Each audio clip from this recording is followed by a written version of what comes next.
If Mylis Rowan had been caught with that book, she would not have been arrested. Arrests required names.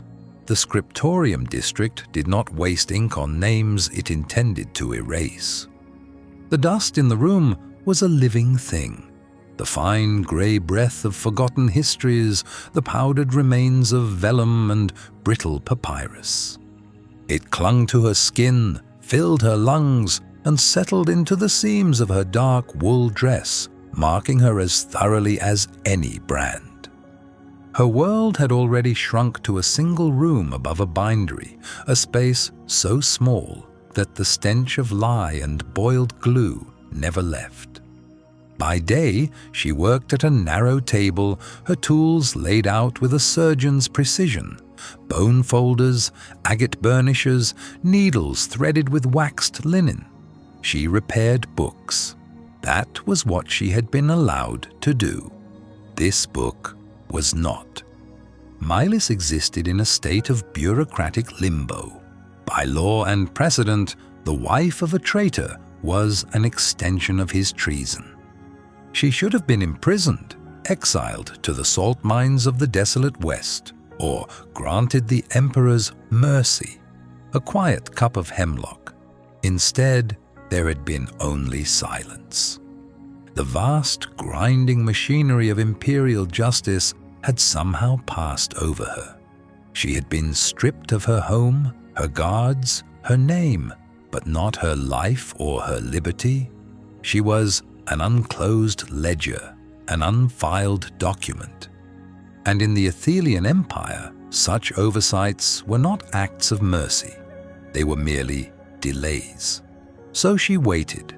She learned the rhythms of the city's margins. She learned to walk with her gaze lowered, to make her face a forgettable mask. She learned the difference between the heavy, rhythmic tread of the warden patrols, a general threat, and the sharp, purposeful stride of an Imperial census agent, a specific one. That was the sound she heard now. It was not the shuffle of the book merchants on the stairs, nor the weary climb of the old scholar in the room next to hers. It was the sound of three men, their boots heavy with authority, ascending with a purpose that made the very floorboards seem to tense. They stopped outside her door. Mylis did not move. Her needle was poised over a tear in a page of ancient cartography. The thread, a deep crimson, was a stark line against the pale, faded parchment. She held her breath, not in fear, but in focus, listening to the silence that pressed in from the hallway. It was a dense, waiting silence, the kind that precedes an execution or a verdict. A single, hard knock. It was not a request. It was a summons. Slowly, she set the needle down, placing it perfectly parallel to the edge of the book. She rose, her movements fluid and deliberate, smoothing the front of her grey wool dress. There was no point in hiding, no value in pretending she was not there. They would simply break down the door. The Empire, in her experience, did not like to be kept waiting. She opened it. 3 men stood in the narrow landing, their forms filling the space, casting the cramped hallway into deep shadow. They wore the severe, unadorned grey coats of the censorate wardens. Their faces were impassive, carved from the same stone as the imperial statues that lined the grand avenues. The man in the center held a data slate, its screen glowing with a cold blue light. "Mylis Rowan?" he asked. His voice was flat, a tool of the state. "I am," she said. Her own voice was quiet, unused to speaking above the whisper of turning pages. There was no tremor in it. The warden's eyes flickered over her, a quick, dismissive assessment. He saw a woman of perhaps 30 years, her dark hair pinned back severely. He saw a face that had once been famed for its quiet beauty at court, now thinned by scarcity, but still possessed of a stark, unyielding composure. He saw no fear, no pleading. It seemed to unnerve him more than tears would have. "You will come with us," he stated. It was not a question. She gave a single, almost imperceptible nod. She turned, retrieved a thin shawl from the back of her chair, and draped it over her shoulders. She did not look back at the mending table, at the unfinished work, at the small, safe world she had built from dust and silence. It was already gone. They escorted her down the stairs and into the street. The afternoon light was failing, painting the grimy facades of the scriptorium district in shades of bruised purple and rust. People saw them.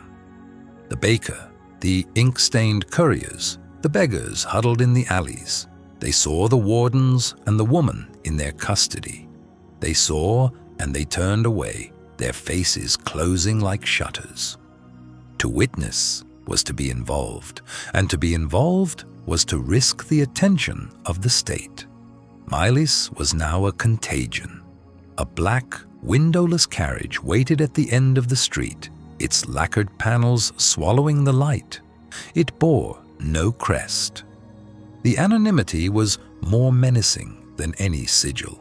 It was the transport of secrets, of people who were about to be erased. The journey was short and silent. Mylis sat on the hard bench, her back straight, her hands resting in her lap. She did not know her destination, but she could feel the carriage climbing.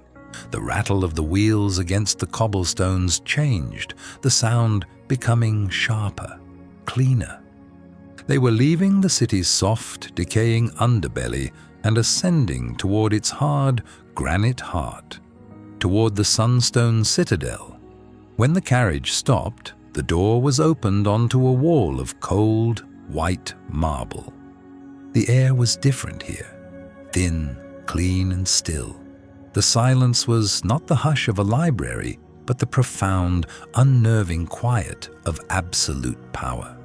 She was led through a series of antechambers, each more vast and severe than the last. The ceilings soared into shadow, the floors were polished to a mirror sheen, reflecting her worn boots and the warden's immaculate ones as a study in contrast. There were no paintings, no tapestries. The only decoration was the architecture itself, immense, geometric, and indifferent. It was a place built to make mortals feel small. Finally, they stopped before a set of towering doors carved from heartwood as dark as dried blood.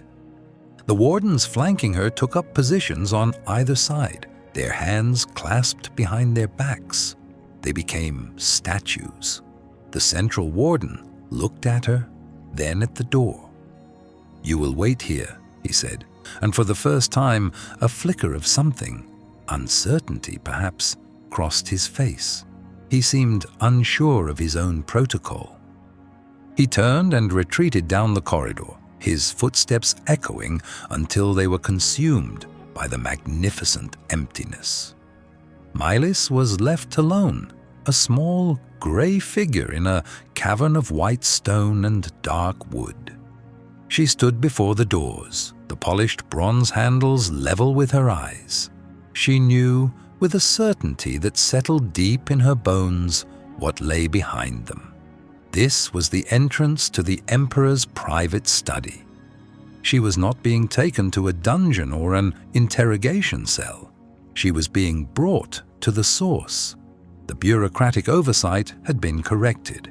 The unclosed ledger was about to be balanced, not by a clerk, but by the Emperor himself.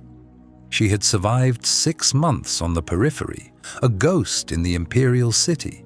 Now she had been summoned to the very center of the web, to face the man who had personally unmade her world. She straightened her shoulders and prepared to meet the architect of her fate. The minutes stretched, each one a heavy stone laid upon the last. The silence was a physical pressure. She focused on the grain of the wood in the doors, the intricate whorls and lines that looked like 1,000 trapped spirits. Her husband, Kalen, had stood in this very spot. He had been summoned here before his final campaign, before his ambition had curdled into treason. He had walked out of these doors believing he carried the Emperor's trust. He had been wrong. Her own purpose here was different. She was not a general to be commanded, nor a courtier to be charmed. She was a consequence, a loose thread, and Emperor Corvin was a man who hated loose threads. Without a sound, the great doors swung inward. The room beyond was not a throne room, but it was no less an expression of power. It was a vast, circular chamber, its walls lined floor to ceiling with books. Not the dusty, crumbling tomes of her district, but immaculate, leather-bound volumes, their spines stamped with the Imperial seal in gold leaf. A gallery ran along the upper level, accessible by a spiral staircase of black iron. But the room's focus was the center, where a massive desk of obsidian sat upon a circular rug dyed the color of blood. And behind the desk, a man was standing, looking not at her, but at a star chart projected in a soft golden light above a nearby console. Emperor Corvin was not a physically imposing man. He was tall but lean, dressed in a simple dark tunic that bore no insignia. His hair was black, shot through with threads of silver at the temples. He moved with a quiet economy, a predator's grace, but his power was not in his physique. It was in the absolute stillness that surrounded him, the sense that the entire vast weight of the empire rested on his shoulders, and he bore it without effort. He did not acknowledge her entrance. He continued to study the chart, one hand gesturing dismissively. The warden who had escorted her bowed low and backed out of the room, pulling the doors closed with a soft, final thud. Mylis was alone with him. She remained where she was, just inside the threshold, a dozen paces from his desk. The space between them was a chasm of rank and history. He was the sun. She was a mote of dust caught in its beam. She knew what was expected. She was to approach, to prostrate herself, to beg for her life, to weep and renounce the name of her traitor husband. She was to perform her guilt and her submission.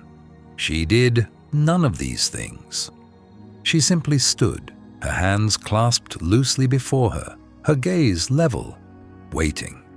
Finally he spoke, his voice calm and resonant, not turning to look at her. The censor primus, Valerius, is a man of meticulous records. He finds untidiness offensive. He informed me this morning that while the estate of the traitor Kalen Rowan has been fully audited and absorbed by the state, one asset remains unaccounted for. He paused, letting the word asset hang in the air. You. He turned then, and his eyes met hers. They were the color of winter frost, intelligent and utterly devoid of sentiment. This was the gaze that had assessed armies, condemned men, and redrawn the maps of the world. It was the gaze of a man who saw everything as part of a system, a complex machine that he alone was qualified to operate. The law is clear, he continued, his tone conversational as if discussing a minor logistical problem. The spouse of a declared traitor shares in the treason. Your presence within the capital walls is a violation of Edict 73, a failure of process, an untidy variable. He walked around the desk, his movements slow and deliberate, circling her as a wolf might circle a sheep, though she knew he saw her as something far less significant. And yet you have remained. Living in the scriptorium district, mending books. Did you imagine you were hidden? No, Your Majesty, Mylis said. Her voice did not waver. I imagined I was forgotten. Corvin stopped his circling, standing a few feet from her. A flicker of something, not surprise but analytical interest, passed through his eyes. Forgotten? Nothing is forgotten. It is merely uncatalogued. Tell me, Mylis Rowan, why are you not in a penal colony? Or in a traitor's grave beside your husband? This was the test. He wanted to know if she would blame a clerk's error or claim a powerful secret protector. He wanted to see her grovel, to offer a reason he could accept or dismiss. I cannot answer for the workings of the Imperial Censorate, she replied, her voice even. I can only answer for myself. I have broken no laws. I have conspired with no one. I have lived in quiet obedience to your rule. Obedience? A faint, cold smile touched his lips. Obedience is an action. It is a sworn oath, a bent knee. You have offered only absence. You have not submitted. You have simply existed. And your very existence is an inconsistency. He was correct, of course. She had not submitted.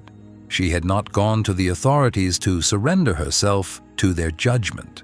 She had refused to participate in her own destruction. It is an inconsistency you have allowed to persist for 6 months, she said, her voice dropping lower. It was a statement of fact, not an accusation. But in this room, to this man, it was a profound boundary crossing. She was reminding him of his own inaction, his own part in this untidy situation. The air in the room grew colder, heavier. The Emperor's faint smile vanished. He studied her, his head tilted slightly. He was accustomed to people reacting to his power. They wept, they begged, they raged, they fawned. They did not, as a rule, present him with calm, logical observations about his own governance. I allow it to persist, he said, his voice like chipping ice, because I had not yet decided on its function. Your husband was a grand, sweeping error of state, a pillar I had to pull down, bringing a section of the roof with it. You are merely the dust that settled in the aftermath. The question is whether to wipe the dust away or to see if it has some other purpose. He gestured to a chair positioned before his desk. It was a simple, armless chair, stark and isolated in the vast space. The chair of a petitioner, the chair of the accused. Sit, he commanded. Mylis met his gaze for a long moment, then walked to the chair and sat. She did not slump in relief or perch on the edge in terror. She sat as she did at her mending table, her back straight, her hands resting in her lap. Her posture was one of composure, not deference. Corvin returned to his seat behind the obsidian desk. He steepled his fingers, the gesture of a scholar, a judge. The chasm of power was re-established between them. Censor Valerius has presented me with a simple solution, the Emperor said, his eyes fixed on her. A warrant for your immediate transfer to the White Tusk labor colony. It is a standard, efficient, and legally sound resolution. It closes the ledger. It restores ideological symmetry. No one would question it. It is what everyone expects.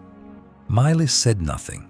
She knew this. She had lived with the expectation of it every day.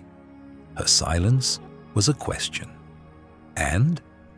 However, Corvin continued, leaning forward slightly, I am not a bureaucrat. I am an emperor. My concern is not merely with balancing ledgers, but with the stability of the entire system. Your husband's rebellion was built on an idea that my rule is one of cold logic, of inhuman order. that I am a tyrant of perfect, brutal efficiency." He paused, letting his words sink in.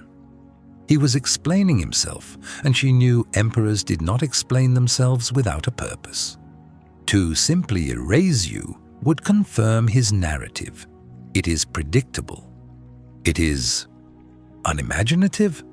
He looked at her, and for the first time, she saw not a ruler assessing an asset, but a master strategist assessing an unconventional piece on the board. "You, Malis Rowan, have presented me with an opportunity. A chance to demonstrate a different kind of power. Not the power of erasure, but the power of appropriation." He was no longer speaking to her, but thinking aloud, using her as a sounding board. She was a problem he was solving in real time. The court expects a sentence. The military, what remains loyal of it, expects a purge. They want the name Rowan utterly destroyed. Mercy would be seen as weakness. An execution would be seen as standard procedure. He leaned back, a decision solidifying in his gaze. "Neither option is particularly useful to me right now." The weight of her fate was a palpable thing in the room, a third presence between them. He held her life in his hands, and he was weighing it not on the scales of justice or mercy, but on the scales of political utility. Mylis finally spoke, her voice still quiet but cutting through the silence. "What is it you want from me, Your Majesty?" Corvin's eyes narrowed. "From you? Nothing. Your desires are irrelevant. Your husband's were not, and he paid the price for them. You are an object, a symbol. And I am about to redefine what you symbolize." He touched a control on his desk.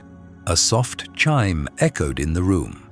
"Censor Valerius is waiting in the Hall of Edicts. He believes he is there to witness my signature on your exile warrant." He is about to be surprised. The Emperor rose. "Come, you will be present for your own sentencing." The walk to the Hall of Edicts was a public display of the imbalance between them. Corvin walked a pace ahead, his stride confident and measured. Mylis followed, flanked by two of his personal Imperial guard, their crimson cloaks and polished silver armor a stark contrast to her drab gray. They did not touch her, but their presence was a cage of glittering steel. Courtiers and functionaries in the corridors saw them. Whispers followed in their wake like the rustling of dry leaves. Faces, trained in the art of impassive observation, betrayed flashes of shock, of morbid curiosity. The Emperor, walking with the traitor's wife. It was a sight no one had ever expected to see. Mylis kept her eyes forward, her expression a careful blank. She was on display, a living trophy, and she would give them nothing to read. The Hall of Edicts was a long, narrow chamber, colder and more formal than the Emperor's study. Its walls were grey marble, inscribed with the foundational laws of the Empire in stark, black lettering. At the far end, on a low dais, stood a lectern of stone. A dozen figures were present, high-ranking ministers, military aides, and at their center, Censor Primus Valerius, a thin, severe man holding a scroll case. Their conversation ceased the moment the Emperor entered. A collective stillness fell over the room. All eyes went from Corvin to Mylis, and a current of shared understanding passed between them. The final act of the Rowan tragedy was about to conclude. Valerius stepped forward, his face a mask of grim satisfaction. "Your Majesty, the warrant is prepared as you commanded. All it requires is your seal." He held out the scroll case. Corvin ignored it. He walked to the center of the dais, turning to face the assembled officials. Mylis was left standing on the floor before him, the guards at her back. She was once again the accused, placed before the judge and jury. "Censor Valerius," the emperor began, his voice ringing with authority in the acoustically perfect hall. "You bring me a solution born of precedent and procedure. You seek to tidy a loose end. I seek to uphold the law, Your Majesty," Valerius said, a hint of steel in his voice. Edict 73 is unequivocal. "The law," Corvin said, his voice dropping, drawing them all in, "is my instrument. It is not my master." A shocked silence filled the hall. To question the supremacy of the law, even as the emperor, was a radical statement. The laws were the bedrock of his own legitimacy.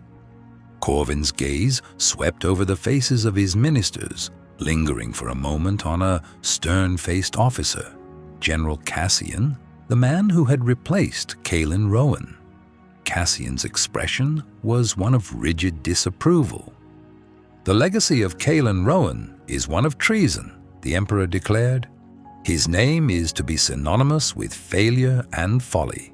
Erasing his wife is a simple, brutal act. It is the act of a fearful tyrant, worried that a single powerless woman could somehow unravel his authority. My authority is not so fragile."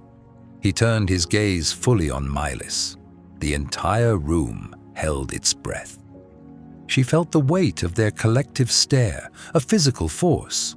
This was the moment, exile or death. "Mylis Rowan is the last remnant of a fallen house," Corvin announced, his voice resonating off the marble walls. "She will not be exiled. She will not be executed. To do so would be to make her a martyr, a secret symbol for other would-be traitors to rally around. Instead, she will be preserved." A murmur of disbelief went through the assembled men. Valerius's face was a study in controlled fury. General Cassian's hand went to the hilt of his sword, a gesture of pure, instinctual outrage. "Preserved?" Valerius echoed, unable to help himself. "Preserved," Corvin repeated, his voice cutting through the noise like a blade. "She will serve as a living monument to the consequences of treason, a reminder that I do not only destroy my enemies, I own them. I own their armies, their lands, their histories, and their legacies." He took a step forward, his gaze locking with Mylis's. The public statement was for them, but this next part was for her alone, a private declaration made in a public space. "Therefore, by imperial decree, I suspend Edict 73 in this specific and singular case. Mylis Rowan is hereby placed under the direct and absolute authority of the Crown. She will be stripped of her name and designated as Subject 73, a living addendum to the law she has been exempted from." He paused, letting the unprecedented nature of his command settle. He was creating a new form of non-personhood, one defined by his personal will. She will be housed within the Sunstone Citadel.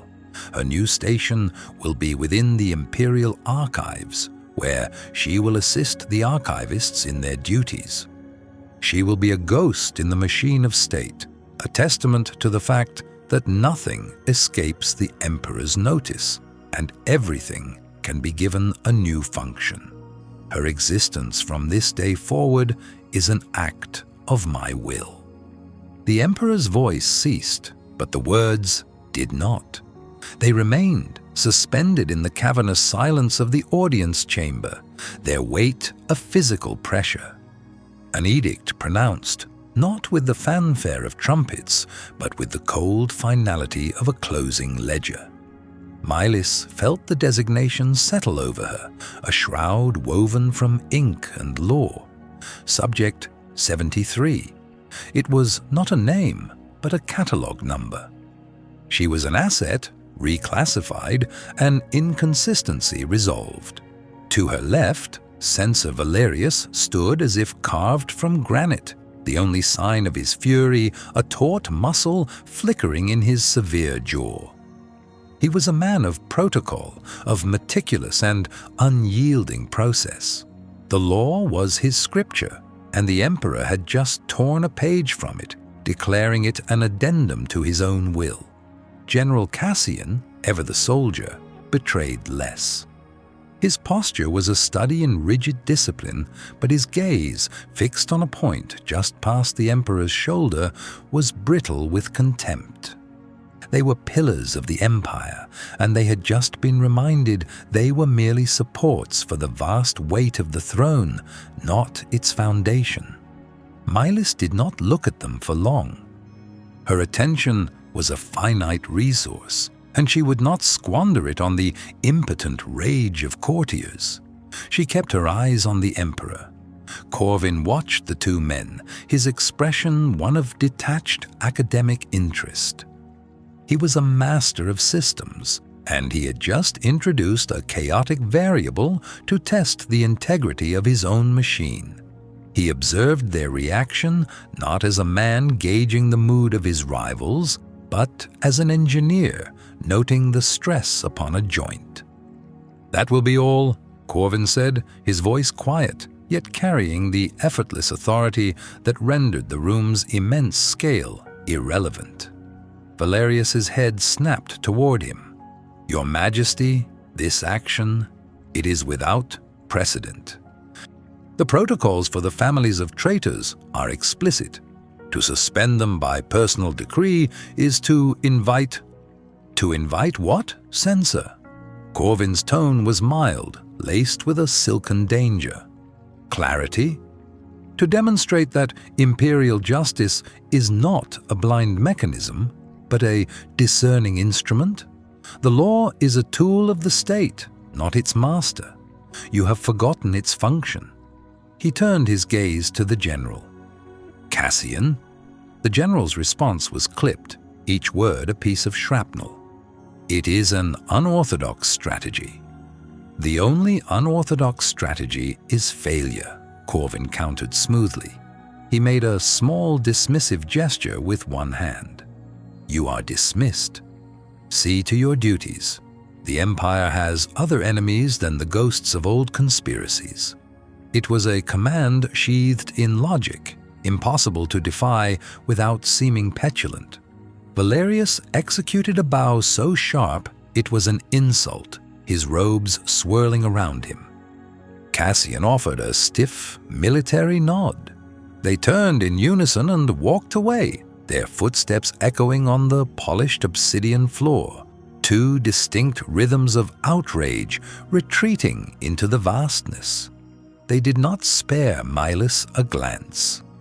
She was no longer a person to be acknowledged. She was a piece of imperial policy, an object of the emperor's making. Now they were alone. The two guards remained by the doors, impassive sentinels. The silence that returned was different, less tense, more absolute. It was the quiet of a predator that has finished its meal and is now contemplating its digestion. Milas held her breath, not in fear, but in focus. She was an unclosed account, and she waited for him to write the final entry. Corvin rose from the throne. The movement was fluid, economical, devoid of imperial pomp. He descended the 3 shallow steps and stopped before her, close enough that she had to tilt her head back slightly to meet his gaze. The stark light from the high geometric windows caught the silver threads in his dark hair. He studied her face as a cartographer might study a new and intriguing map. "You do not plead," he observed. It was not a question. "You do not weep. You do not protest. Most find a voice when their world is unmade." Her own voice, when it came, was a quiet thing, steady and devoid of tremor. What would be the function of it? A flicker of something, not quite amusement, but a deep, intellectual satisfaction passed through his eyes.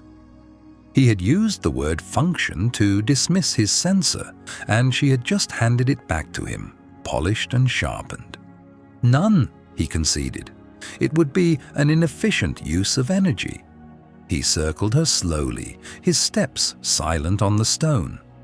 It was not the pacing of a wolf, but of an artisan examining a piece of raw material. You are Mylis Rowan, wife of the traitor Aris Rowan, trained in the scriptorium of your father, an expert in the restoration of pre-Imperial manuscripts with a specialization in palimpsests, texts that have been scraped clean and written over, but whose histories can still be read beneath the surface. He recited the facts of her life as if reading from a security docket. He knew her, not as a woman, but as a collection of data. This was not an oversight. This was an appropriation. He came to a halt before her once more. Your new life is an exercise in this craft. You are a palimpsest. Your name, your history, scraped away. A new text is being written upon you. The text is a warning, a living monument, as the edict states. He paused. Your function begins now. He gave a subtle nod toward the doors. One of the guards moved, his armor whispering. The sound was like the slide of a bolt locking into place. The Praetorian will escort you to the archives. You will be processed by the master archivist. You will obey him as you would obey me. The guard stopped beside her, a tower of burnished steel and anonymous strength. He did not look at her. He waited. Mylis gave the emperor a slight, formal inclination of her head. It was the only gesture of acquiescence she would grant. Then she turned and walked, her back straight, her worn dress a smudge of gray against the citadel's grandeur. She did not look back. The journey to the archives was a lesson in scale and subjugation. The Sunstone Citadel was not built for human comfort. It was an architecture of power designed to make mortals feel small and transient. Vast, silent corridors of veined white marble stretched into vanishing points, their walls unadorned by tapestry or art. The only decoration was the severe, repeating geometry of light and shadow cast by immense unglazed windows that looked out not upon the city, but upon the cold, empty sky. Her escort's footsteps were a heavy, metronomic beat against the stone. Hers were a faint, hurried whisper, the sound of a dry leaf skittering across a tomb floor. They passed no one. The citadel's core was a desolate, curated emptiness, the air itself seeming thin and sterile, scrubbed clean of the scent of life. It smelled of cold stone and a faint, ozone tang of immense, dormant power. Mylis thought of her small room in the scriptorium district, of the familiar, living scents of aging paper, lye soap, and the rain-damp wool of her shawl. That world was not just a world away. It was an artifact from another civilization. They finally stopped before a set of bronze doors, each twice the height of a man and covered in meticulous geometric carvings that were neither letter nor symbol, but pure, abstract pattern. The guard knocked once. The sound was flat, absorbed by the sheer mass of the metal. After a long moment, a section of the pattern shifted, and a smaller, man-sized door unlocked from within. It opened into a space that was, if possible, even more silent than the corridor. This was the Imperial archive. It was not the cramped, dusty scriptorium of her memory. It was a cathedral to information. Endless shelves of dark, polished heartwood soared upwards into a gloom that the cold, white light from a high vaulted ceiling could not fully penetrate. There were no loose stacks of vellum, no clutter of bone folders and agate burnishes. Every scroll was housed in a uniform cylindrical case of dark metal. Every codex was bound in identical black leather. It was a library stripped of all personality, all history, all joy. It was a data storage facility. A man stood waiting for them just inside the door. He was of indeterminate age, with a pale, narrow face and eyes magnified by thick lenses, giving them the appearance of 2 silver coins. He wore the severe gray tunic of a senior functionary. "Praetorian," the man said, his voice a dry rustle. "Master Archivist," the guard replied, his tone flat. "Delivery of Subject 73, per Imperial Edict." The Master Archivist's gaze shifted to Milis. His eyes did not see a woman. They performed a scan. He was checking for damage, for non-compliance. He was taking inventory. "The asset is received," he stated. He held out a thin hand, not to her, but to the guard. The guard placed a small, rolled papyrus into it. Her transfer orders, no doubt. The final paperwork in the confiscation of a human life. The guard turned without another word and departed, the small door clicking shut behind him with oiled precision. The Master Archivist unrolled the papyrus. He read it, his lips moving silently. "Subject 73, he murmured, testing the sound of it. He looked up at her, his magnified eyes impassive. "Your designation is an administrative one. Here, you will have a functional title. You are an auxiliary cataloger, grade Epsilon. Your living quarters are attached to your workstation. All meals will be brought to you. You will not leave the archives without my direct, written authorization, which will not be given. Is this understood?" "It is," Milis said. "Your former expertise is noted in the addendum." He gestured vaguely toward the towering shelves. "It is irrelevant. You will not be restoring manuscripts. You will be transcribing incoming field reports from the censorate onto permanent archival sheets. Your work will be inspected for accuracy and penmanship. There is a quota. It will be met." He led her deeper into the silent forest of shelves. Their footsteps were swallowed by the immense volume of the space. He stopped before a small alcove-like carrel built into one of the shelving units. Inside was a simple wooden desk, a stool, and a stack of blank, cream-colored pages next to a block of ink and a set of new pens. To the side was a narrow, unadorned door. The archivist pointed to the desk. "Your first consignment of reports." "Begin?" He then pointed to the door. "Your quarters, bed, basin, sanitation, sufficient." He turned to leave, his function fulfilled. Milis stood in the alcove, the cold light from above casting her in a sterile, even glow. She looked at the stack of pristine paper, the untouched ink. She was no longer Milis Rowan, the mender of broken books. She was Subject 73, a machine for transcription, a cog whose only purpose was to copy the words of the empire that had consumed her. She ran a single, trembling finger along the edge of the desk. The wood was smooth, cold, and indifferent. It felt like the edge of the world. The words settled not like dust, but like stones dropped into a deep well. The ripples were invisible, but every soul in the throne room felt their chilling spread. Subject 73. A living monument. Silence, a new and heavier element, pressed down from the vaulted ceiling, smothering the last echoes of the Emperor's decree. Milis stood in the center of that profound quiet, a fixed point around which the currents of shock and disbelief swirled.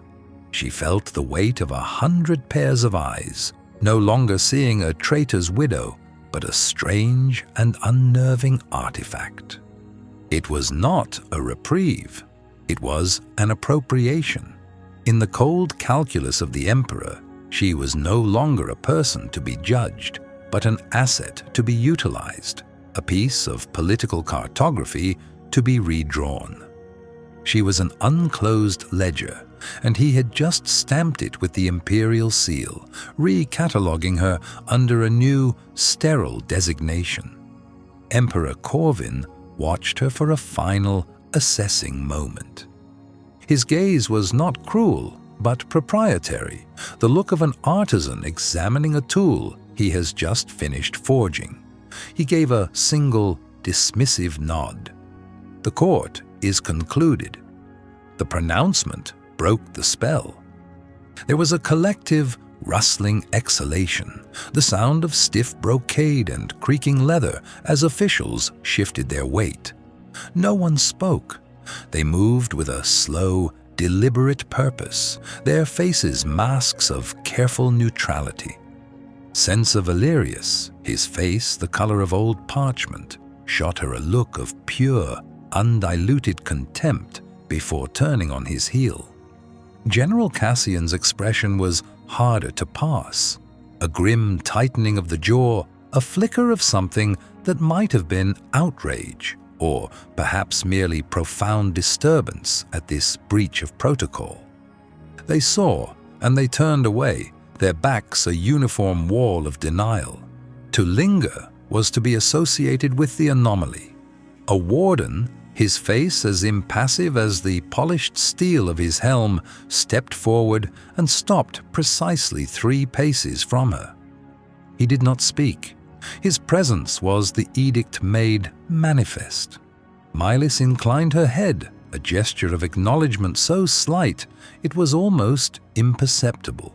She had been given a function. The machinery was now in motion. She followed him from the throne room. The great bronze doors closed behind them, sealing off the world of rank and name. The corridor that received them was a void of echoing marble. Her footsteps and the warden's were the only sounds, a stark, rhythmic beat in the cavernous silence. This was the true citadel, a place stripped of all ornament save for its own immense scale. Sunlight, cut into severe geometric blades by high, narrow windows, sliced across the floor, illuminating nothing but its own cold path. The air was still and frigid, smelling of stone and an absence of life. It was architecture as an instrument of psychological dominance, built to make mortals feel like temporary, untidy variables in an equation of permanence.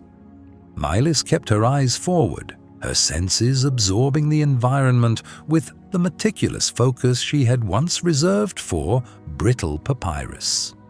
She noted the joins in the stone, the absolute precision of the mortar lines, the way the vaulted ceilings drew the eye upward into engineered gloom. Her old life in the scriptorium district had been defined by organic decay, the scent of slow-rotting paper, the taste of dust that was once leather and wood. This place was defined by its resistance to time. It was sterile, eternal, and indifferent. They descended. A spiral staircase, its steps worn into shallow bowls by centuries of purposeful feet, took them deep into the citadel's foundations. The air grew colder still. Here, the light was not from the sun, but from globes of cold, chemical luminescence set at severe, regular intervals. They passed heavy iron doors, each marked with runes and numbers, behind which lay the unseen mechanisms of the empire: treasuries, armories, data auguries. Finally, the warden stopped before a set of doors crafted from dark, polished heartwood, inlaid with a single unadorned sigil of the Imperial archives. He produced a key and turned the lock. The sound was a hard, definitive clack. He pushed the door open into a space that was the antithesis of her cramped, dusty workshop. The Imperial archives were vast and silent as a tomb, but a tomb for information, not for men.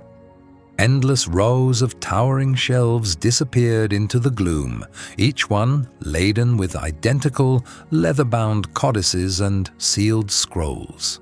It did not smell of history, of the living, breathing decomposition of knowledge she knew.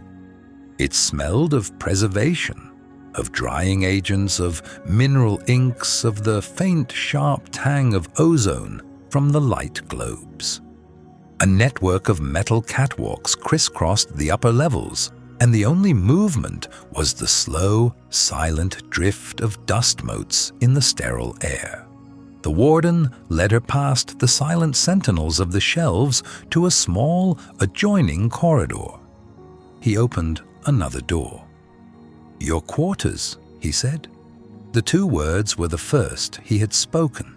It was not a room, it was a function. A cot with a thin mattress and a single gray blanket, folded with geometric precision. A small table, a single chair. A basin and a pitcher of water. 4 facts. There was no window. The light was the same cold, constant glow as in the hall. On the cot lay a folded bundle of cloth, a uniform. A simple, sleeveless tunic and trousers of coarse spun wool, the color of ash and indifference. "Your designation is Subject 73, the warden stated, his voice flat, reciting from a memorized protocol. "You will reside here. You will work in the scriptorium annex. You will be provided 1 meal ration per cycle. You will not speak unless addressed by a proctor or a warden. You will not leave this level." These are the Emperor's terms. He placed a small numbered token on the table, her meal chit. Then, without another word, he turned and left, the lock sliding shut behind him with the sound of absolute finality. Mylis stood in the center of the cell, the silence pressing in. She was a prisoner. But the bars were not of iron. They were of protocol and function. She slowly undressed, folding her worn but dignified dress, the last remnant of Mylis Rowan. She placed it on the chair, a small, final monument to a dead woman. She donned the gray uniform. The fabric was rough against her skin, anonymous. She looked at her hands. They were the same hands that had mended the histories of forgotten poets, but they now belonged to Subject 73. After a time, it was impossible to measure in this windowless world. The lock clicked again. It was not the warden, but a different figure. An old man, bent like a question mark, with skin as thin and translucent as aged vellum. He wore the dark robes of a senior archivist, and his eyes, magnified by thick lenses, were sharp and devoid of curiosity. "Subject 73, he stated. It was not a question. "I am the proctor of records. You will follow me." She followed him back into the main chamber, to a small, isolated carrel tucked away in a corner of the annex. It held a high desk, a stool, and a rack of implements, styluses, bone folders, agate burnishers.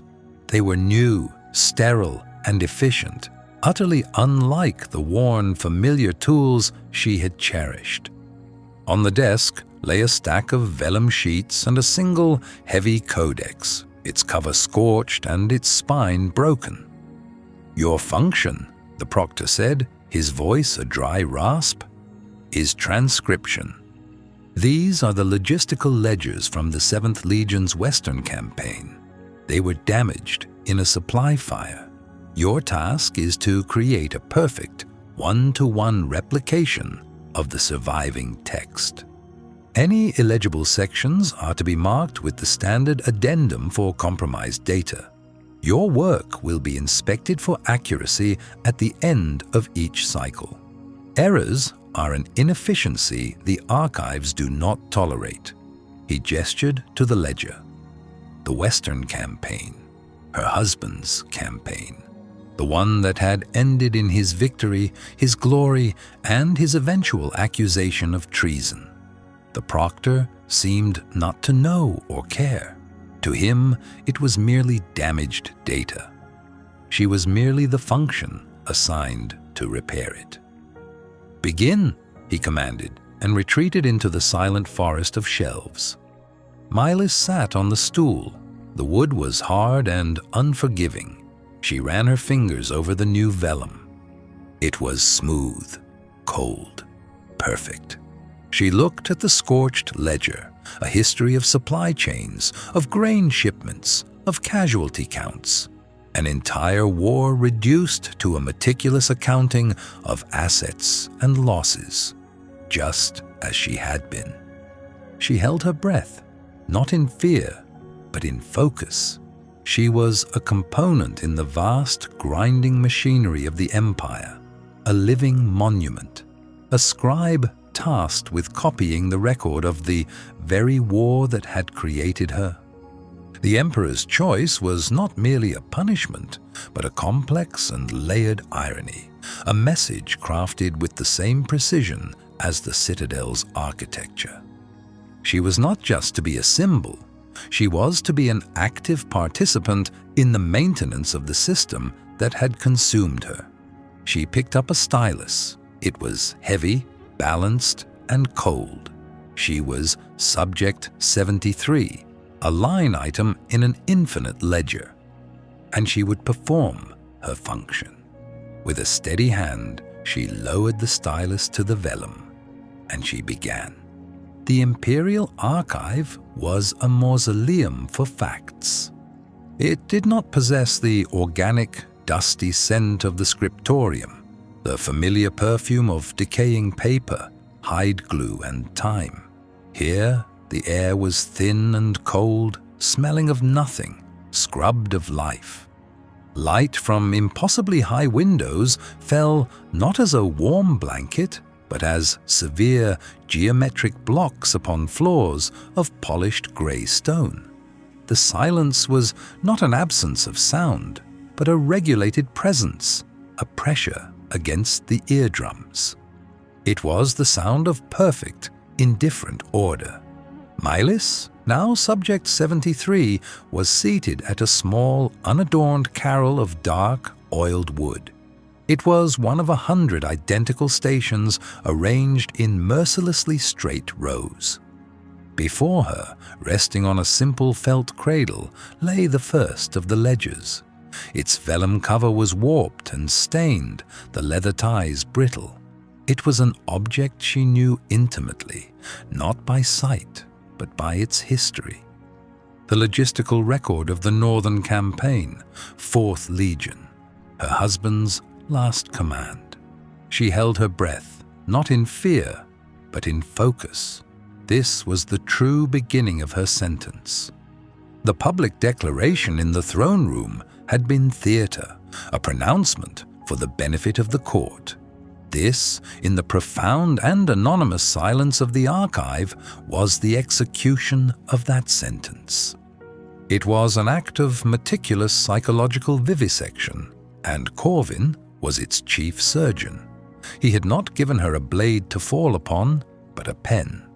Her hands, steady and sure, untied the brittle leather. The knot crumbled under her fingers. She laid the cover open. The scent that rose was not the familiar one of the scriptorium, but the damp, sour smell of mildew and river water, the smell of a campaign's disastrous end. The ink on the first several pages had bled into illegible, feathery blots, the water stains blooming like ghostly flora across columns of figures. She was an unclosed ledger, he had said, an untidy variable. Now she was to be the instrument of her own recataloguing, transcribing the ruin of her past life into the pristine, sterile records of the empire that had destroyed it. A functionary, a severe man with a face like pinched parchment, had brought her the tools of this new trade: a fresh ream of Imperial papyrus, 2 sharpened quills, a block of ink, and a blotter. He had set them down without a word, his movements precise and hurried, as if her proximity were a contagion. He had not met her eyes. No one had. In the citadel, to witness was to be involved, and to be involved with Subject 73 was to be annotated in the ledgers of the censorate. Mylis dipped the quill. The ink was a deep, flat black, devoid of the subtle undertones of the iron gall inks she mixed herself. It was absolute, the color of a redacted document. She drew the first sheet of papyrus towards her and began. Her work was not that of a grieving widow. Her grief was a private country, its borders sealed. She approached the task as she had approached every damaged book in her scriptorium, with the dispassionate eye of a conservator. The goal was not to feel, but to restore, to impose order on chaos. Logistical addendum, Day 74, resupply 3rd and 5th cohorts. The script was her husband's, a sharp, economical hand slanted slightly to the right. A general's handwriting meant for quick, decisive orders, not lingering correspondence. Seeing it was like feeling a phantom limb, an ache for something long since amputated. She transcribed the words, forming each letter with a cold, clear precision that was a mockery of the original. Her own script was a perfect, anonymous, bureaucratic hand. It had no history. It betrayed no emotion. She worked through the morning, a silent automaton in a silent hall. The only sounds were the whisper of her quill on the papyrus and the distant rhythmic thump of a librarian stamping new acquisitions with an Imperial seal. Each stamp was a final percussive judgment. The water damage lessened as she moved deeper into the ledger. The numbers became clear. Sacks of grain, casks of ale, bolts of wool for winter cloaks, replacement horseshoes. The litany of an army on the move. She copied them without thought, her mind a placid surface while the memories churned in the deep. She remembered the letters that had accompanied these official reports, letters written in this same hand but with a different heart. The men are in good spirits, but the cold bites deep. I think of you by the fire. Her quill paused, hovering a millimeter above the papyrus. The memory was an intrusion, a system error. She held her posture rigid, her gaze fixed on the number she was about to write. 4,000, horseshoes, iron. She drew in a slow, measured breath, the cold air a balm against the sudden heat behind her eyes. Then she completed the number, the quill making its quiet, scratching sound. She would not give the Emperor or his silent watchers the satisfaction of a tremor. She was an instrument, and this was her function. Late in the afternoon, the pinched-faced functionary returned. He was the chief curate of the Western Wing, a title he held like a shield. The Emperor requires a progress report, he stated, his voice flat. He did not look at her, but at the stack of completed pages beside her. Mylis set her quill down, placing it perfectly parallel to the edge of the ink block. I have transcribed 17 pages, she said. Her own voice was quiet, a rustle of dry leaves in the cavernous space. There was no tremor in it. The curate extended a hand, palm up, a silent demand. She passed him the stack of transcribed sheets. He examined the top page, his eyes scanning the flawless script, the uniform margins, the clean lines. A flicker of something, surprise, annoyance, crossed his features before being suppressed. He had perhaps expected tear-smudged pages, a scrawl of anguish. He had received a perfect bureaucratic document. "This is acceptable," he conceded, the word tasting like ash in his mouth. He placed the sheets back on her desk as if they were contaminated. "Continue." He turned and walked away, his footsteps echoing with crisp, disapproving finality. Mylis watched him go. He was a creature of this place, a man defined by rules and protocols. Her very existence, her unprecedented sentence, was an affront to his ordered world. Her compliance was, in its own way, a further disruption. She was performing the role of a prisoner, but not the role of a victim. She returned to her work, turning a page in the waterlogged ledger. Here, the vellum was stiff and a corner had been torn away. Beneath it was a page of requisitions near the end of the campaign, when the supply lines had been cut and desperation had begun to set in. The numbers were starker: medical supplies, bandages, milk of the poppy. Her eyes scanned the columns, her training as a mender instinctively noting every inconsistency. And then she saw it. It was a small thing, an error that only a quartermaster or a quartermaster's wife would likely ever notice. A requisition number for a shipment of grain, 7B-991, was duplicated. It appeared once on day 112, filed from the main encampment at Silver Creek. It appeared again on day 114, filed from a forward operating base 10 leagues to the east. 2 separate shipments of 500 sacks, authorized under a single order, delivered to 2 different locations almost simultaneously. It was an impossibility. Imperial logistics were a finely tuned machine. Duplicate authorizations were purged by the system, unless the system had been deliberately bypassed, unless someone had falsified the second entry. It was a ghost ledger entry, a number that should not exist, a small, untidy variable in the grand grinding machinery of the Imperial war effort. For a moment, the archivist in her overcame the prisoner. This was a puzzle, an error in the text. Her fingers traced the faint indentation of the script.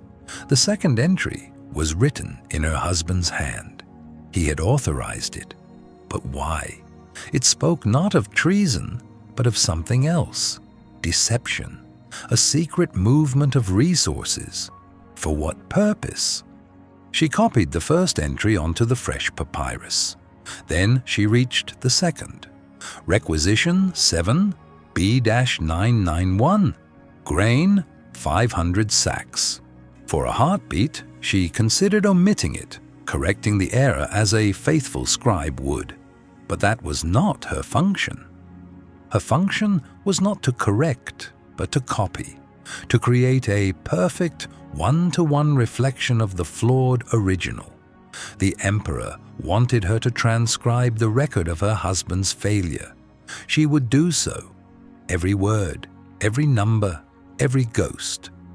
With a hand that was now something other than steady, a hand filled with a cold, dangerous purpose, she copied the duplicated number. She wrote it clearly, perfectly, enshrining the inconsistency in the permanent, unforgiving ink of the Imperial archive. Let them have their record, let them have it all. Perhaps within the anatomy of this failure she might find a weapon.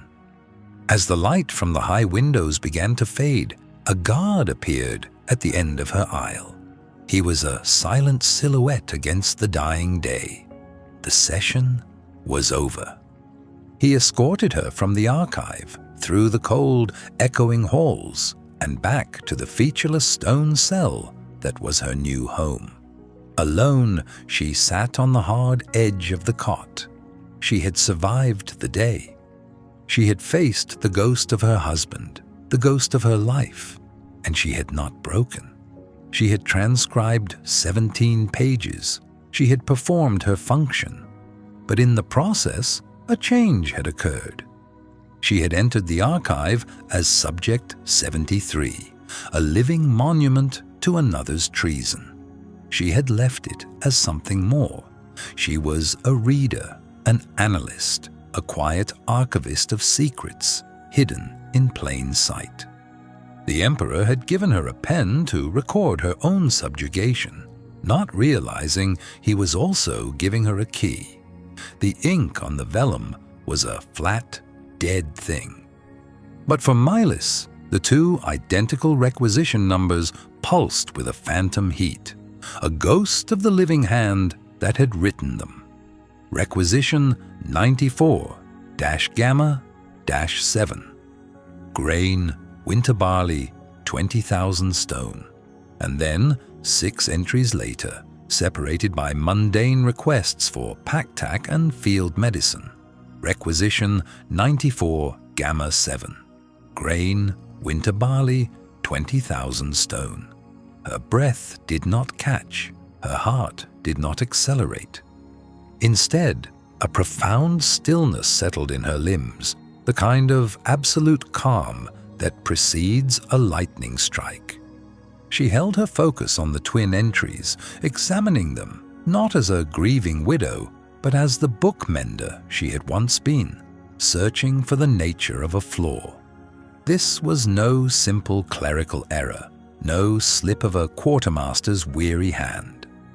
The pressure of the nib, the slight flourish on the numeral 7, both were Kalen's. He had written them himself. It was a deliberate fracture in the bedrock of Imperial logistics. A single, impossible duplication that would have sent a cascade of phantom assets through the vast, grinding machinery of the War Office. 40,000 stone of grain accounted for, but only 20,000 delivered to the listed garrison at Oakhaven. The other half had simply vanished from the ledger, its destination a void, its existence an accounting wraith. She was an unclosed ledger, the Emperor had said, an untidy variable. She looked at the page, at the evidence of her husband's meticulous deception, and thought, so was he. Her function as Subject 73 was to create a perfect, immutable copy. To take this brittle, water-stained document of a failed campaign and transcribe it into the permanent historical record. For the first time since her sentencing, Milis understood the breathtaking irony of her task. Corvin had not just given her a punishment, he had given her a key and a lockbox, daring her to see if one fit the other. To erase the duplicate entry would be an act of spousal loyalty, a final mending of her husband's sullied name. It would be an obliteration of the truth. To copy it was to obey her sentence to the letter, preserving the anomaly for some future, unknown historian to perhaps find, or for her to understand. She dipped her quill. The ink was a deep, official black, the color of edicts and executions. Her hand moved with the same fluid precision it had for the past week. She formed the heading for the new page, her calligraphy flawless. She copied the first entry, then the second.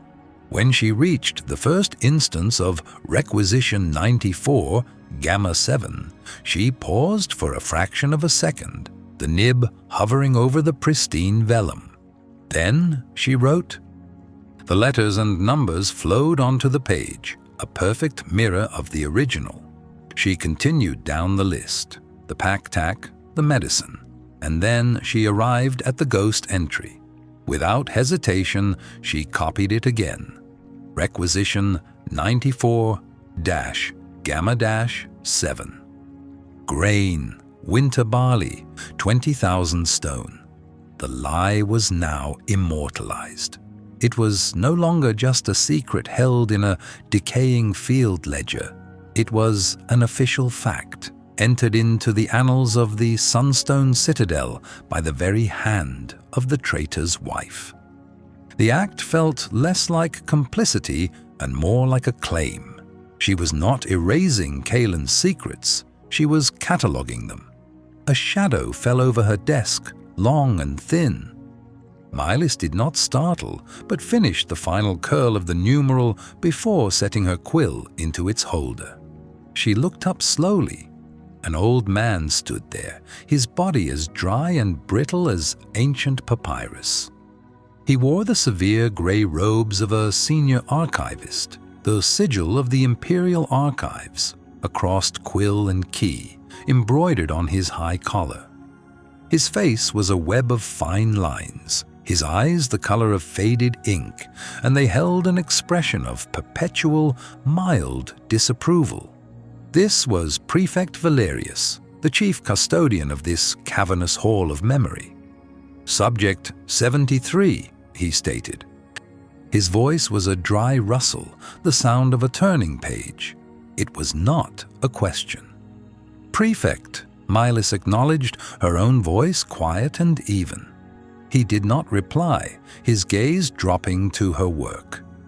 His eyes scanned the completed pages of the new ledger, then the open page of Kaelin's original. He was not reading for content.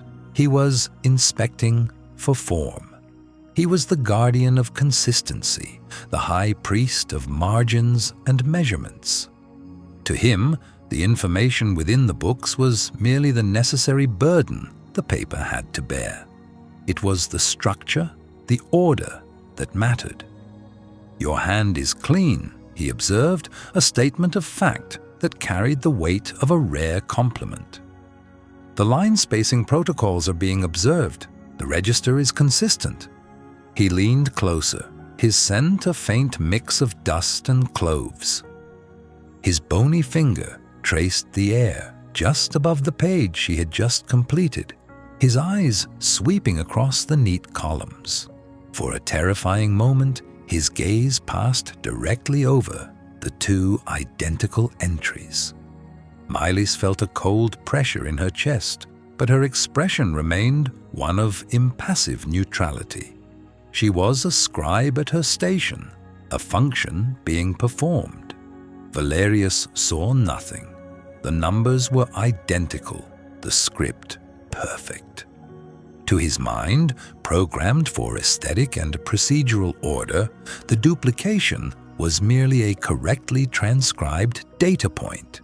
The logistical impossibility of it was not within his purview. He saw two lines of perfect calligraphy, not the shadow of a hidden army or a secret plot. "Acceptable," he pronounced, straightening up. The word was delivered as if it were a final verdict. "The Emperor expects this project to be concluded by the next equinox. See that your pace reflects this directive." "I will, Prefect." He gave a curt, shallow nod and moved away, his soft-soled shoes making no sound on the polished stone floor. He drifted down the aisle, a specter of bureaucracy, and the immense silence of the great hall settled back into place, heavier than before. Mylis held her posture for a full minute after he was gone, her hands resting on either side of the open ledger. Only then did she allow herself to breathe. He had not seen, or rather, he had seen and not understood. She was the only person in this citadel, perhaps in the entire empire, who could look at that entry and see the ghost behind it. Kaelin had been her husband for 15 years. She knew his methods, his meticulous foresight, his obsession with contingency. This was not the clumsy signature of a common thief. This was the work of a grand strategist moving pieces on a hidden board. What had he been doing? 20,000 stone of grain was enough to feed a legion for a month. It was not a resource one misplaced. It was not a rounding error. It was a deliberate, secret appropriation of a strategic asset. Had he been feeding a force the Empire didn't know about? A rebel army he was secretly cultivating? The thought was acid. It aligned perfectly with the charge of treason, with the official narrative that had destroyed him. Yet, it felt wrong. Kaelin had despised the fractious politics of the Border Lords and their petty rebellions. He saw them as gnats, distractions from the true threats that lay beyond the Empire's frontiers.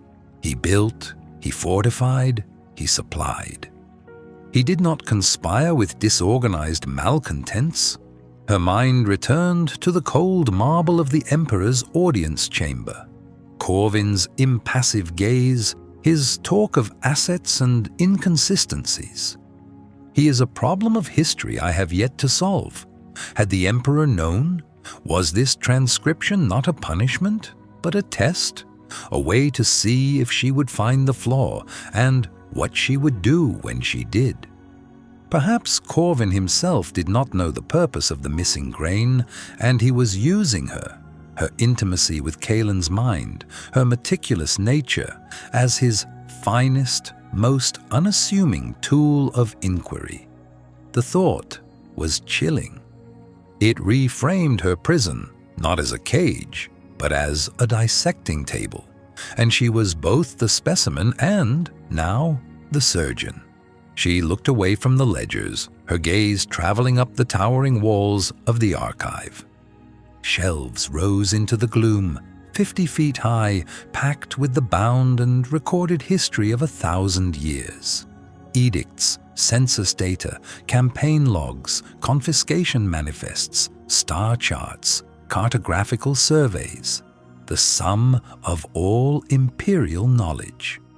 Somewhere in those millions of pages, on some other forgotten ledger from some other front, was the answer. A supply train that never reached its destination. A garrison that starved when it should have been fed. Or, more likely, a place that received a shipment that was never officially sent. The ghost entry was not an end. It was a beginning. It was a single coordinate on a map she was only now beginning to see. Her sentence was to transcribe the history of Kaelin Rowan's fall. But her purpose, she now realized, was to uncover the history of his secrets. The bell chimed in the distance, its low, resonant tone signaling the end of the work period. Mylis blotted the final entry, closed the new ledger, and placed the bone folder precisely at its edge. She stacked the original document on top, her movements unhurried and deliberate. She was Subject 73, a living monument. But a monument can have secrets carved into its stone. Her work was no longer a penance. It was a hunt. The ghost ledger entry lay open on the trestle table, a quiet heresy committed in iron gall and accounting. The numbers did not lie, but they told a profoundly dishonest story. 20,000 bushels of winter wheat, requisitioned for the 4th Legion's northern garrisons, had never arrived. The quartermaster's frantic addendum noted their spoilage in a flooded silo, a fiction so clumsy it could only have been sanctioned from the highest level of command.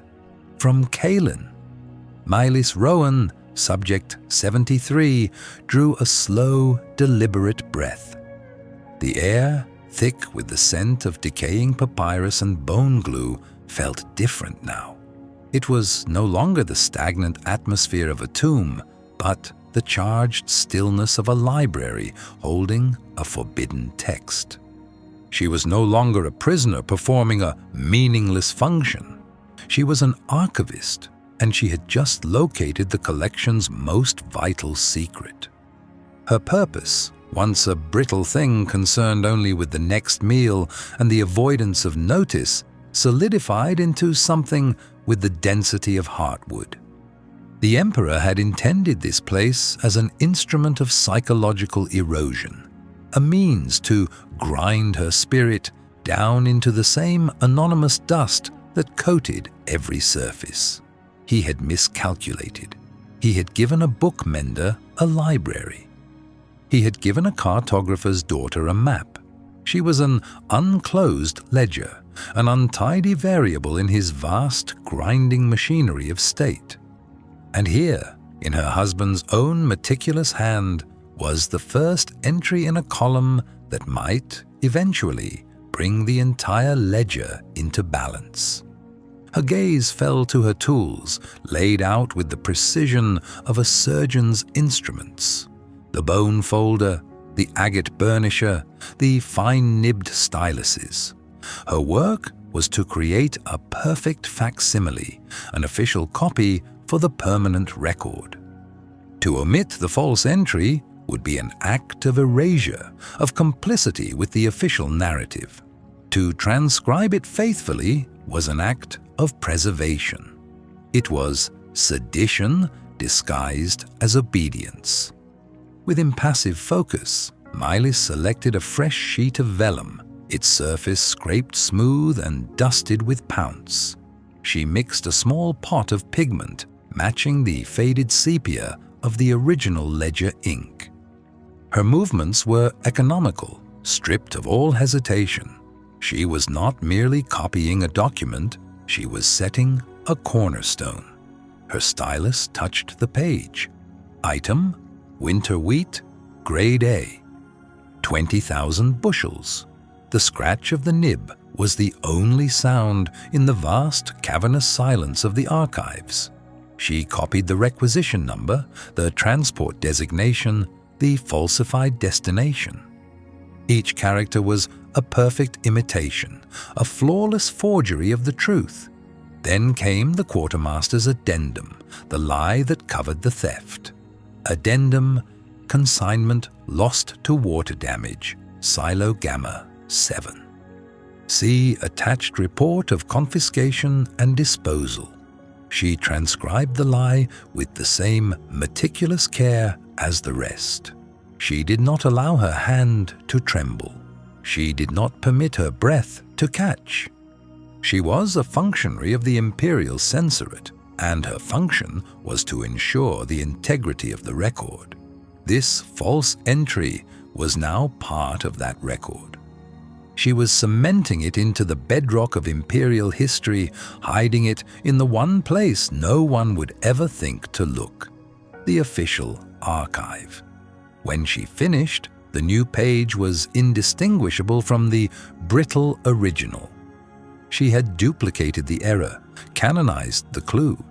Days bled into one another, marked only by the delivery of her meager rations and the slow crawl of light across the dust-moted air. The ledgers of Kalen's final campaign became her world. She transcribed requisitions for armor, for pack animals, for siege equipment. With each entry, she searched for another anomaly, another ghost. Her mind, honed by years of spotting inconsistencies in text and variations in binding, now applied itself to the cold logic of military logistics. The grain was the key. 20,000 bushels was not an amount for a small band of deserters. It was enough to sustain a significant force through a hard winter. But where? The northern territories were a desolate expanse, sparsely populated and brutally cold. To move an army there in secret was impossible.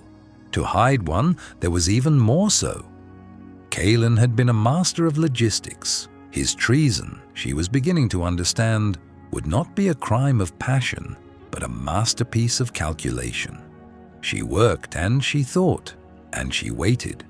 The routine was broken on the 37th day.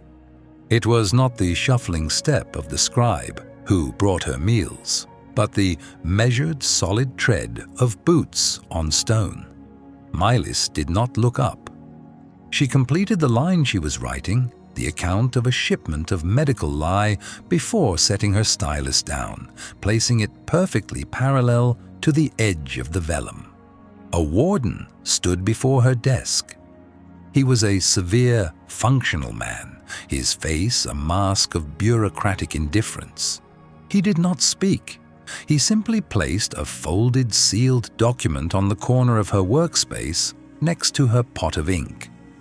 The Imperial seal, a sunburst of stamped wax, was stark against the cheap papyrus. A summons. Her heart did not beat faster. It seemed instead to slow, each beat a heavy, deliberate stroke like a clock bell marking a solemn hour. She held her breath, not in fear, but in focus. She met the warden's gaze. "Now," he said. The word was not a command so much as a statement of protocol. She rose, smoothing the coarse fabric of her tunic. She gave one last look at her work, the neat stack of transcribed vellum, the ghost ledger entry buried deep within. She had done her part. The clue was safe, filed away in the memory of the state. Now the system was calling its asset in for review. The journey back to the Sunstone Citadel was a study in contrasts.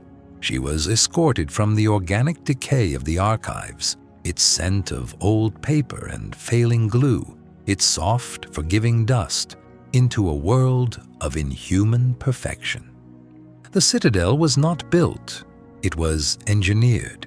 Its corridors were vast, geometric canyons of polished obsidian and white marble, designed to make mortals feel like temporary flaws in an eternal design. The air was cold, sterile, and utterly silent, save for the funereal echo of their footsteps. Light did not pool here. It sliced through high, severe windows, casting long, sharp-edged shadows that seemed as solid as the stone itself. They did not take her to the cavernous throne room this time. The warden led her down a different artery of the great stone heart to a smaller, more purposeful chamber. It was a cartography room. Cylindrical scrolls of maps filled towering shelves, and a massive table, its surface a single slab of pale, sand-colored marble, dominated the center. Upon it, a half-finished map of the Empire's northern territories was laid out, weighted at the corners with polished blocks of jet. Emperor Corvin stood before it, his back to the door. He wore no crown, no ceremonial robes, only a simple, dark tunic of severe cut. He was not posturing as a monarch, he was working. He held a silver stylus, its point hovering over the bleak, empty expanses of the Frostfang peaks. He did not turn as she entered. The warden guided her to the center of the room and retreated, his footsteps receding into the profound silence. Mylis stood and waited. Silence was a physical pressure in this room, a weight she had to consciously bear. Finally, Corvin spoke, his voice calm and resonant, absorbed by the stone. The function of an archive, Subject 73, is to distill history into data. It is a process of simplification. Victories, defeats, betrayals, they are all rendered down to entries in a ledger. He still had not looked at her. His attention remained fixed on the map. "You have been transcribing the ledgers of the Rowan campaign. A tedious function, I imagine, but necessary. Tell me what you have learned." It was a test, not a question, but a probe sent to measure the depth of her awareness. To admit she had found the anomaly was to reveal her intelligence, her descent. To feign ignorance was to prove herself a dull, useless instrument. She chose a third path. Her voice, when she spoke, was quiet and even, with no tremor in it. "I have learned that the 4th Legion was exceptionally well supplied," she stated, "and that its quartermaster was prone to clerical errors." A flicker of movement. Corvin turned his head slightly, and for the first time, his gaze met hers. His eyes were the color of a winter sky, intelligent and utterly unreadable. There was no surprise in them, no anger, There was only assessment, the cool appraisal of an artisan examining a tool to see if it holds its edge. He gave a slow, almost imperceptible nod. Clerical errors are an inefficiency. They create inconsistencies in the system. They must be reconciled. He turned fully from the map and walked toward a nearby shelf. He retrieved a single, slender scroll case of dark leather. He did not hand it to her.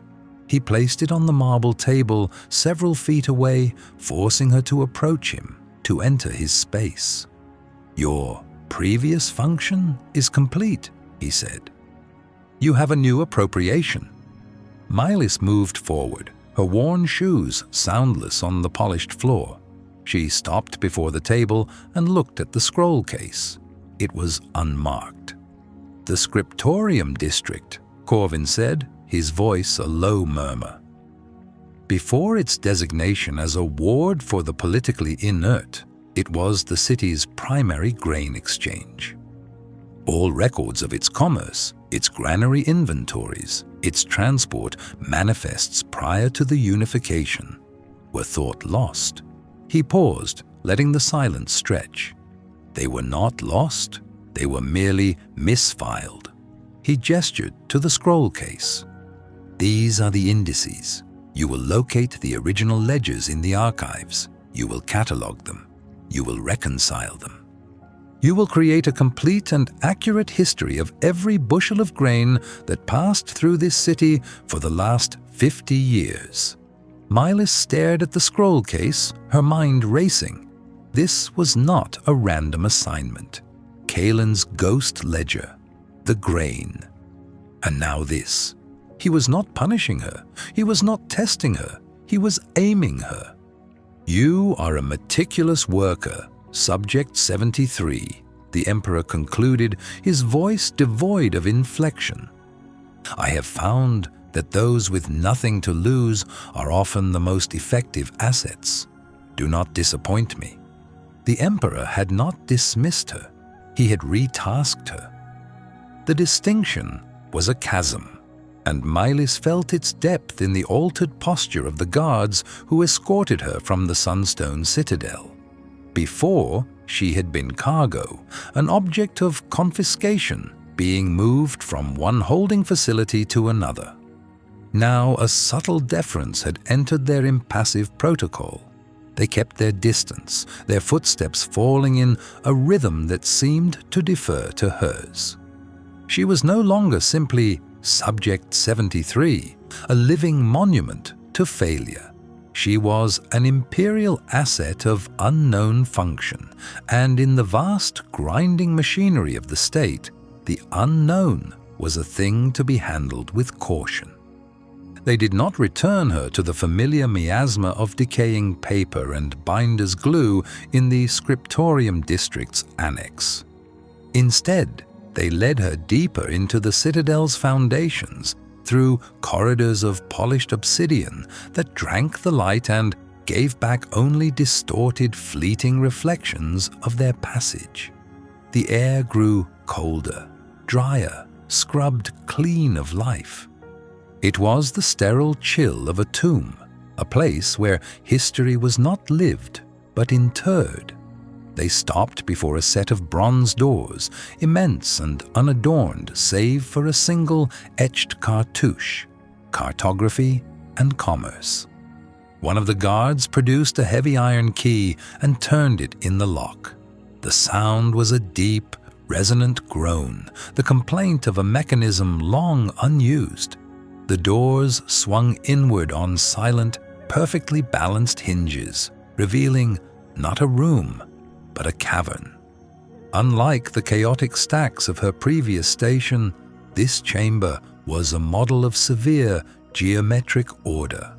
Vast, flat-file cabinets of dark heartwood lined the walls, each drawer marked with a bone-white placard denoting regions and centuries. In the center of the room, a single, enormous table of pale, fossil-flecked limestone stood like an altar. Above it, suspended by a delicate system of brass chains and counterweights, hung a single, hooded, lumen orb that cast a pool of clean, shadowless light upon the table's surface. The air carried the scent of brittle vellum and something else, a faint mineral tang of salt and exotic dust, the ghosts of ancient shipping manifests.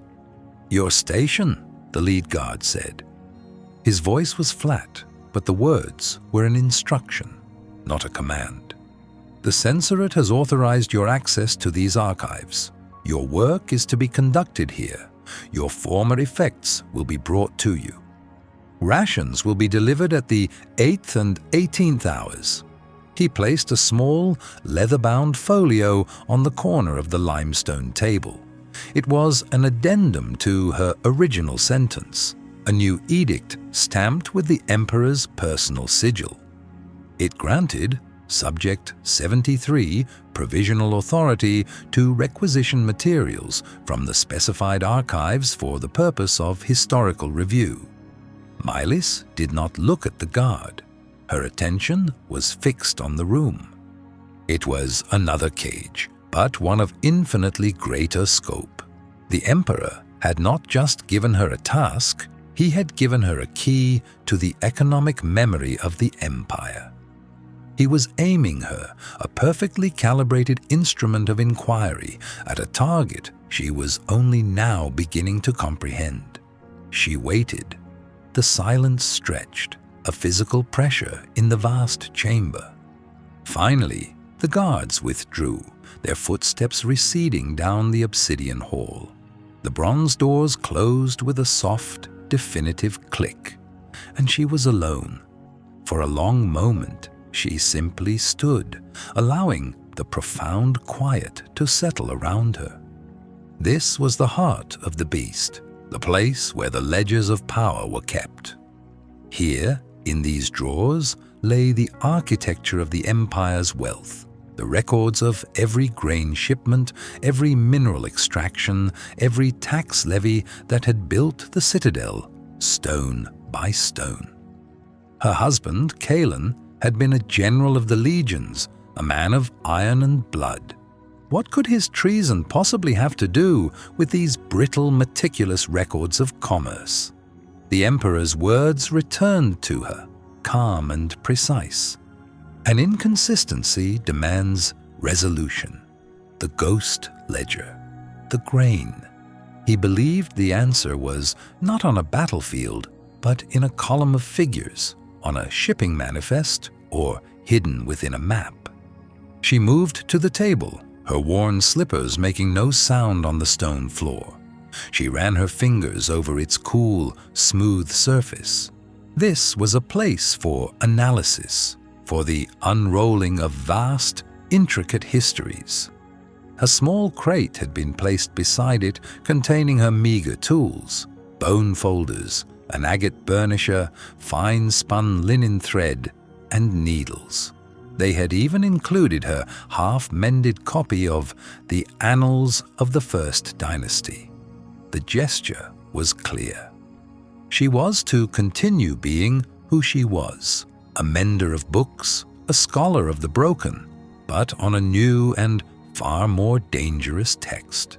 She began her work with the same methodical calm she had applied to Kalen's ruined ledgers. She was not a detective, driven by frantic insight. She was a textual scholar. She understood that truth was not found in a single revelation, but was painstakingly excavated from layers of emendation, forgery, and omission. She started not with the most recent records, but with the oldest. She needed a baseline, a control against which to measure the anomaly of Kalen's actions. She pulled open a drawer labeled Southern Prefectures, 3rd Century Agricultural Yields. The scrolls within were papyrus, so brittle they threatened to turn to dust at a careless touch. She spent hours, her movements economical and precise, unrolling each document, her eyes scanning the neat columns of script. She She absorbed the rhythms of the grain trade, the seasonal shipments up the Argent River, the imperial appropriations for the legions stationed at the frontier, the tithes designated for the capital. It was a vast, predictable system, a circulatory network of sustenance as vital and ingrained as the flow of blood. Days bled into one another, marked only by the silent delivery of her rations and the brief dimming of the lumen orb to simulate night. She worked tirelessly, moving forward through the centuries. The papyrus gave way to tougher vellum, the script evolving, the numbers growing larger as the empire expanded.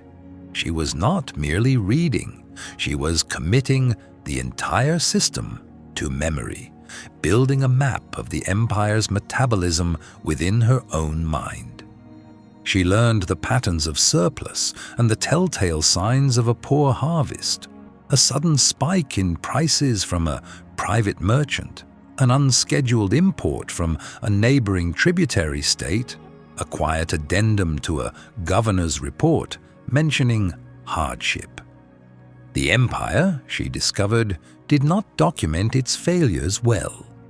Famines were not recorded as such. They were logistical shortfalls, regional distribution challenges, or simply vast, silent gaps in the records. Whole villages could starve, and the official archive would only register a drop in tax revenue the following year. The truth was in the negative space, in what was not written. The system was designed to project an image of infallible providence. It was on the 9th day that she found the first thread. She had reached the records of the previous century, the era of Corvin's grandfather, Emperor Valerius. She was examining a sheaf of agricultural surveys from the Taurian steppes, the very region Kaelin's legions had been assigned to pacify. The official reports were glowing, full of praise for new irrigation techniques and bumper crops. They were almost too perfect. Her training, her instinct for the texture of a document, raised an alarm. Tucked within the bundle, bound by a separate cord, was a cartographical chart. It was not a standard Imperial survey map. It was drawn on a coarser grade of vellum, the ink a different shade of sepia, the hand less formal. It depicted the river valleys of the western steppes, but it was annotated with symbols she had never seen before. Tiny, spidery marks next to the names of certain villages. A key in the corner, written in a cramped scholarly script, identified them. Blighted soil, aquifer depletion, recurring crop failure. This map told a completely different story from the official surveys. It was a secret history of ecological collapse, a detailed account of a slow-moving famine that the official record had deliberately and systematically erased. Milas carried the map to the limestone table, laying it flat under the pure light of the lumen orb. Her heart was beating a slow, heavy rhythm. The handwriting of the annotations. It was familiar. She had seen it before in the margins of the philosophical texts Kaelin had kept in his private study.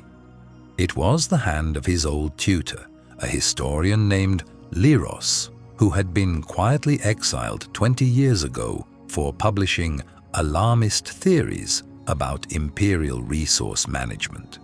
Then she saw it. In the bottom right corner, almost lost in the cartographical notations, was a date. It was from 2 decades ago. But beneath it, in a fainter, more hurried script, was another annotation. It was Kaelin's handwriting. A single phrase and a more recent date. The cycle repeats. Contingency required. The air left her lungs in a quiet rush. The silence of the archive pressed in, immense and suffocating. It was all there. Kaelin had known. He had known the official reports were a lie because he possessed the secret history of the last great failure. He saw the pattern, the cyclical blight that the imperial bureaucracy was designed to ignore until it was too late. The ghost ledger. The diverted grain. It was not for a rebel army. It was not the beginning of a coup. It was a shadow granary. He had committed treason against the laws of the empire to prevent a catastrophe. He had broken faith with the emperor to keep faith with his people. His crime was not ambition. It was foresight. He had built a safeguard against a systemic failure he knew the state would never admit, a famine it would allow to happen rather than confess its own fallibility. Milis stood before the map, her hands resting on the cool stone of the table. The emperor's choice no one expected.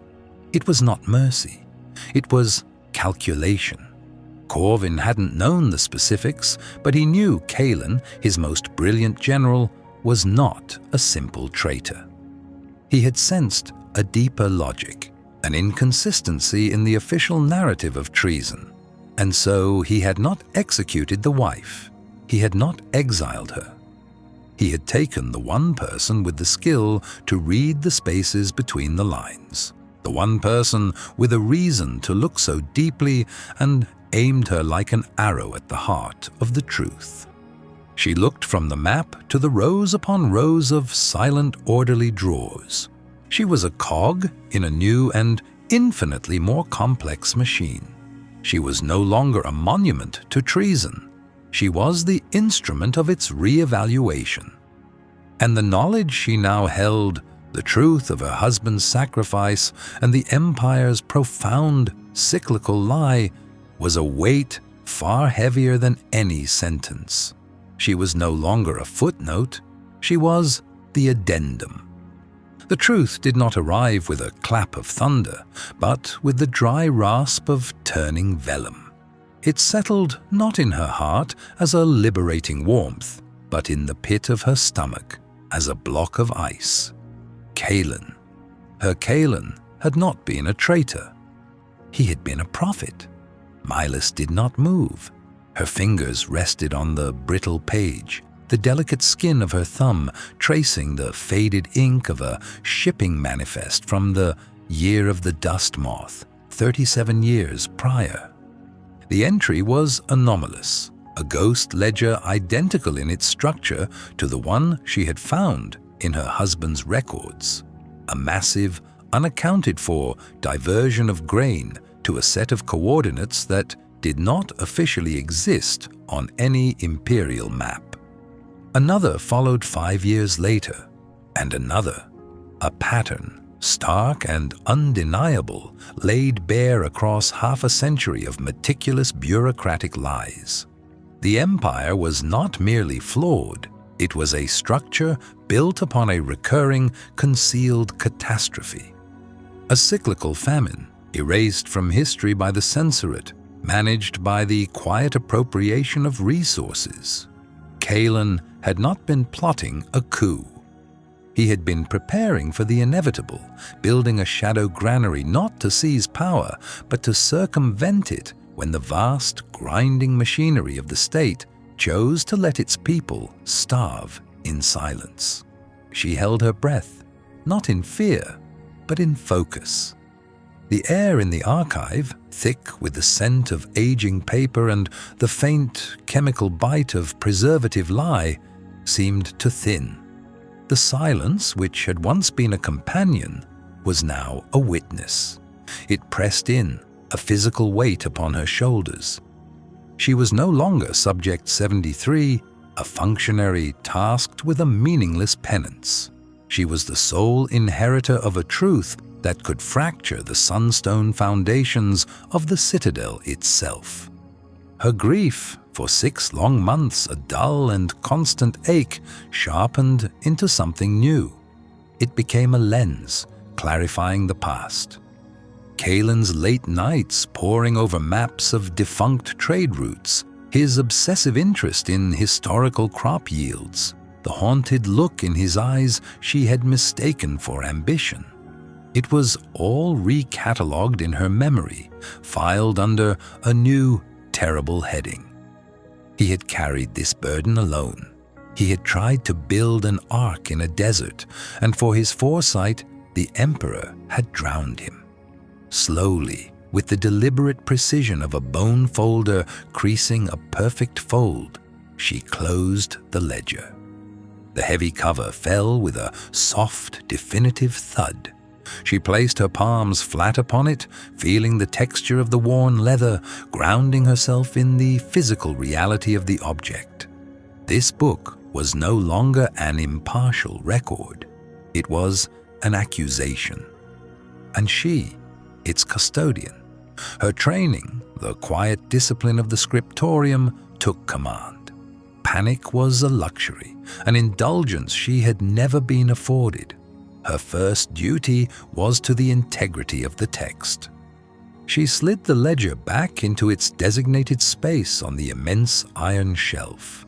Its spine, indistinguishable from the hundreds of others surrounding it, disappeared into the cavernous gloom of the archive. She memorized its position, the folio number, the specific water stain near the lower binding. She was an archivist. She knew how to find things that were meant to stay lost.